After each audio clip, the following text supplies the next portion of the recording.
Olá pessoal, sou Almir. Novamente eu quero demonstrar para vocês aqui uma nova aplicação com CSV CompTB e Lazarus. Eu criei uma aplicaçãozinha no Lazarus que é basicamente um sistema, um PDV, um programinha de venda apenas como demo. E nessa arquitetura para demonstração, o que eu vou demonstrar? Primeiro eu quero salientar que você deve ignorar o som de fundo, porque aqui é um local barulhento. E nessa apresentação eu quero demonstrar o uso do CSV CompTB juntamente com o Lazarus para criar um pequeno programa de venda. E vou demonstrar aqui a capacidade do CSV CompTB trabalhar como um banco relacional. Lembrando que o CSV CompTB é um tipo NoSQL que eu desenvolvo desde 2007. E como sendo um NoSQL, ele tem a habilidade de trabalhar de forma normalizada e desnormalizada. O CSV CompTB ele é baseado na persistência de arquivo no formato CSV delimitado por ponto e vírgula, diferente de outros NoSQL que trabalham com JSON. Embora o CSV CompTB permita trabalhar com dados flexíveis, inclusive exportação em formato JSON. Nesse exemplo eu vou demonstrar o CSV CompTB trabalhando de forma normalizada usando duas tabelas. Para esse PDV foram criadas duas tabelas, uma chamada de produtos e outra chamada de vendas, que aqui está em inglês Products and Sales. Cada tabela dessa foi populada com 10.000 registros representando a quantidade de produtos de uma aplicação básica. Esses produtos estão nomeados com 5 dígitos para cada código de identificador. Então, na tabela de produtos temos o ID, o nome do produto, o preço daquele produto e a quantidade do estoque. Enquanto que a tabela de vendas tem dois campos, que é o código de identificador e a quantidade de valor vendido daquele produto. Basicamente o CSV ele é o PDV é um pequeno demo no qual o usuário que vai fazer o teste vai digitar aqui o código. Então, ao digitar o código, a query do CQL que está na aplicação Lazarus vai fazer uma query na base de produtos e carregar o resultado, caso ele exista. Então vai escrever aí na Product Information o produto, o preço, o estoque. Assim que a pessoa der Enter no código, a aplicação vai mudar para a casa de quantidade, que ali está aí amount, que é em inglês, e vai permitir que o usuário digite a quantidade de produto que ele quer vender, informando então a totalização de forma automática.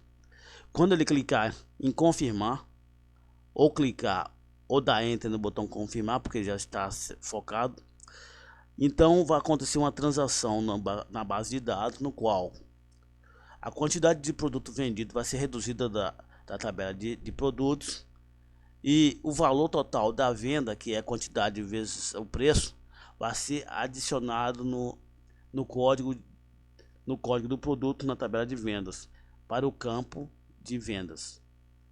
E então para isso foi feito uma aplicação aqui com Lazarus.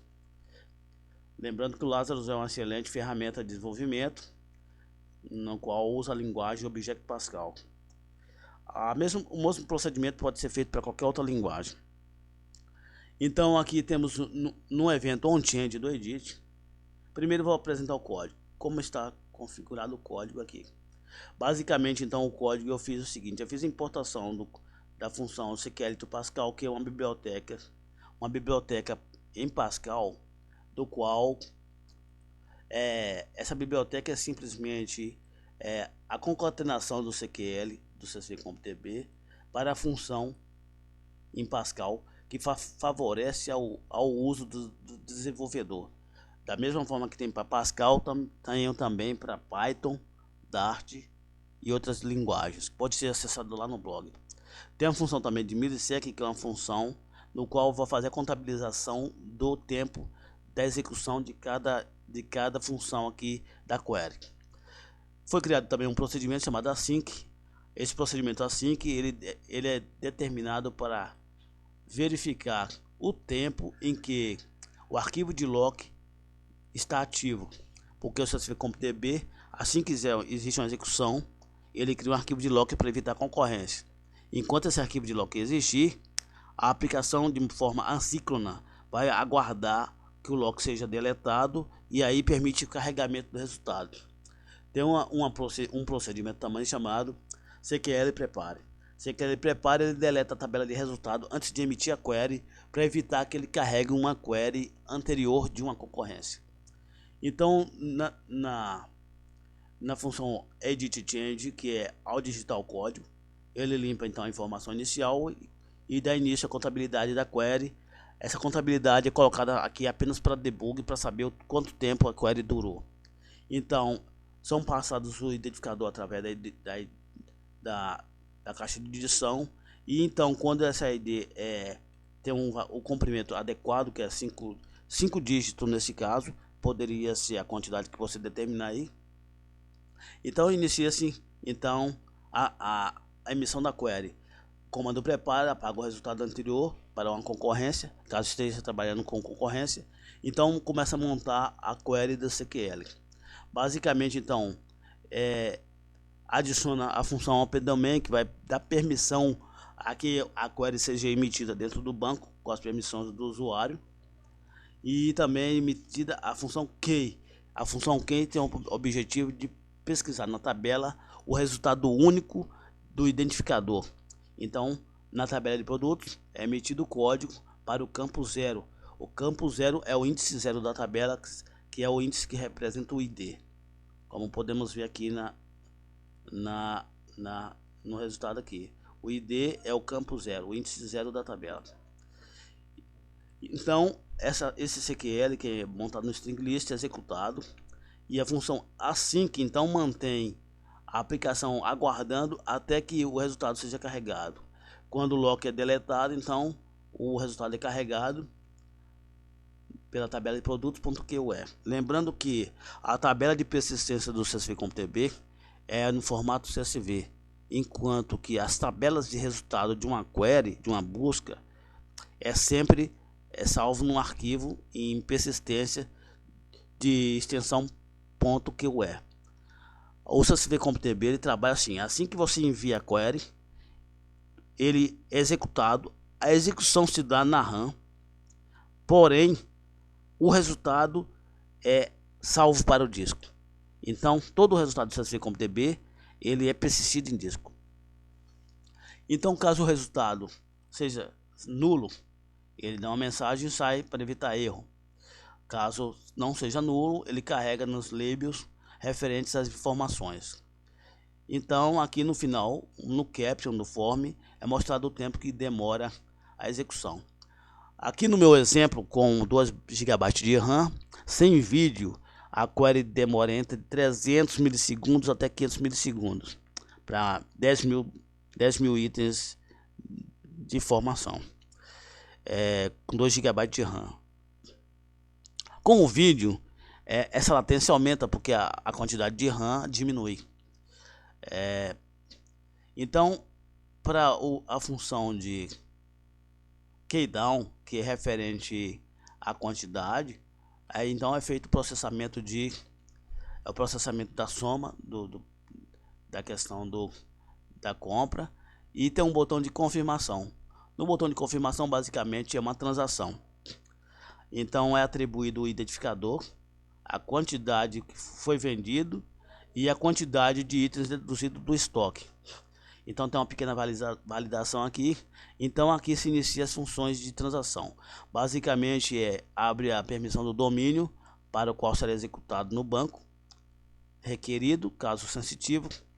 Então os dois blocos do CQL para transação. Primeiro, ele vai, então, temos 2 tabelas. Vai ser subtraído da tabela de estoque, de acordo com o ID. Da tabela de estoque vai ser subtraído a quantidade. E de acordo com o identificador, vai ser somado para a tabela de seios a quantidade de preço mais o valor, quantidade mais o preço referente a que foi vendido. Então é isso que acontece: subtrai da tabela de produtos pelo código a quantidade de itens no índice 0. A busca se dá no índice 0, que é o ID, e a escrita se dará para o campo de estoque, que é o índice 3. Já na tabela de seios, que é de venda, ocorrerá uma adição no qual o identificador será buscado e que os valores somados, quantidade vezes o preço, será adicionado por busca no campo 0, que é do ID, e escrita para o campo de seios, que é o campo 1, como podemos ver aqui. Índice 0, índice 1. Índice 0, busca, índice 1, escrita.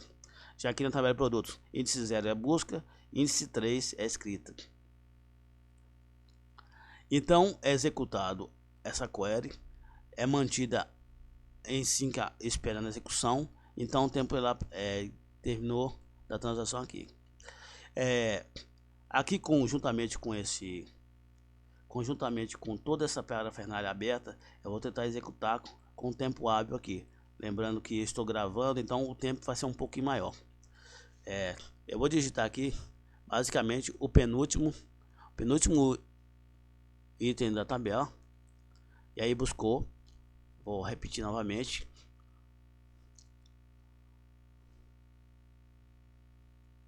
Demorou 4 segundos, ponto 5, devido que estou com vídeo. Geralmente é em torno de 400 milissegundos. Então eu dou Enter e aqui eu vou digitar a quantidade de item que eu quero, 2. Quando eu dou Enter tem a soma total. O botão Confirme Seio já fica setado com Set Fox. Se eu dou Enter, então existe procedimento de venda. Então com o procedimento de venda dá OK.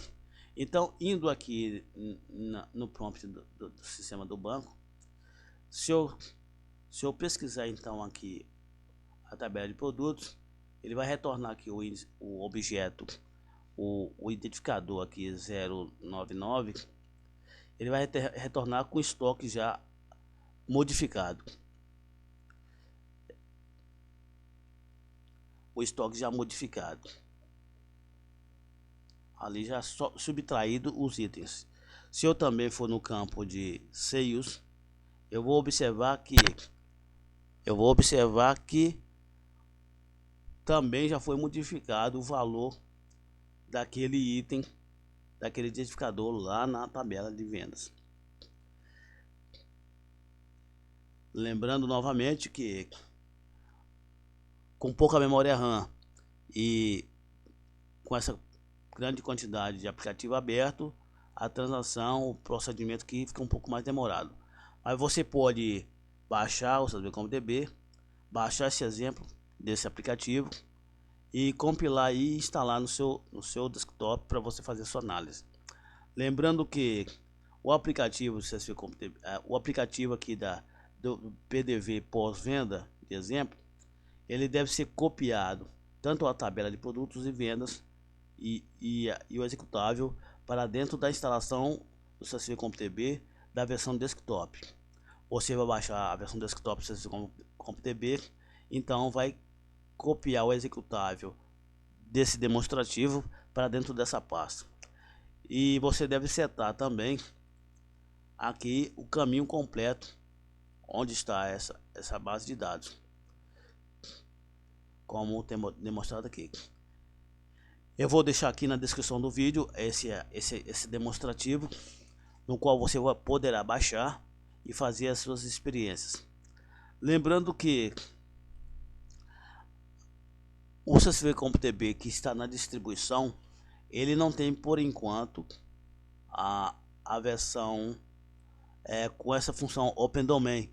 Porém, você pode tanto executar ela que ela será ignorada pelo parser da introdução lá do SASB.com.db. Ele será ignorado pelo parser. Ou então você pode simplesmente comentar essa linha, embora key já existe lá na versão anterior. Eu agradeço sua visualização e você pode baixar o SASB.com.db no meu blog, lembrando-se que essa versão desktop, e também pode baixar o código fonte dessa aplicação. Eu agradeço, até a próxima.